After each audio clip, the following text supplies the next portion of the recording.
So నా birthday రోజే తనని తీసుకొనొచ్చేసి నాకు పరిచయం చేశాడు. ఆ రోజే ఫస్ట్ టైమ్ నేను వాళ్ళిద్దరిని చూసాను. ఓకే. అండ్ వాళ్ళిద్దరూ అంటే నా బర్త్‌డే కోసమే వాళ్ళిద్దరు కలిసారు కూడా. సో వాళ్ళిద్దరు రిలేషన్‌షిప్ అవన్నీ మాట్లాడుకున్న తర్వాత బట్ ఒకళ్ళ లైఫ్‌కి ఒకళ్ళు ఎఫెక్ట్ అవ్వకూడదు. సో ఇది చాలా డీప్‌గా నేను వాళ్ళిద్దరిని కూర్చోబెట్టి డిస్కస్ చేయడం జరిగింది. తను జాబ్ పర్సన్, నువ్వు ఇండస్ట్రీ పర్సన్. ఏవైతే ఎలిగేషన్స్ వస్తాయో బయట ఆడియన్ ఎలా అయితే తీసుకుంటారో అవన్నీ మీరు యాక్సెప్ట్ చేయగలగాలి. ఆ మైండ్ మెచ్యూరిటీ మీకు ఉంటేనే మీరు ఫర్దర్‌గా కంటిన్యూ అవ్వండి. లేదనంటే ఎలాంటి డిస్టర్బెన్సెస్ క్రియేట్ చేసుకోవద్దనంటే ఈ రోజు వరకు వాళ్ళు లిటరల్లీ గొడవ పడ్డ ఒక్క సిట్యుయేషన్ కూడా లేదు నా దగ్గర.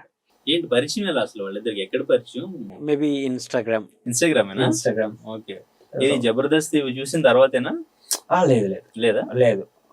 'పటాస్‌లో' తన ఫస్ట్ ఎపిసోడ్ దగ్గర నుంచి తను ఫాలోవర్. ఓకే. ఎము ఫాలోవర్ తను. ఓకే.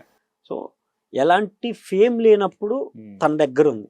ఓకే. తన దగ్గరకొచ్చే తర్వాత ఫేమ్ వచ్చింది. అడిగారా? అసలు ఏంటి ఇమ్మోలో మీకు ఏం నచ్చింది? ఎందుకు ఇమ్మో లవ్ నేనంతా చేశారు? డిస్కస్ చేయను వాళ్ళతో బేసిక్‌గా. ఓకే. తన కూడా బావ ఇలా జరుగుతుంది, ఇలా జరుగుతుందనంటే ఓకే నాన్న. నేను కూతురులా హ్యాపీగా ట్రీట్ చేస్తాను తనని.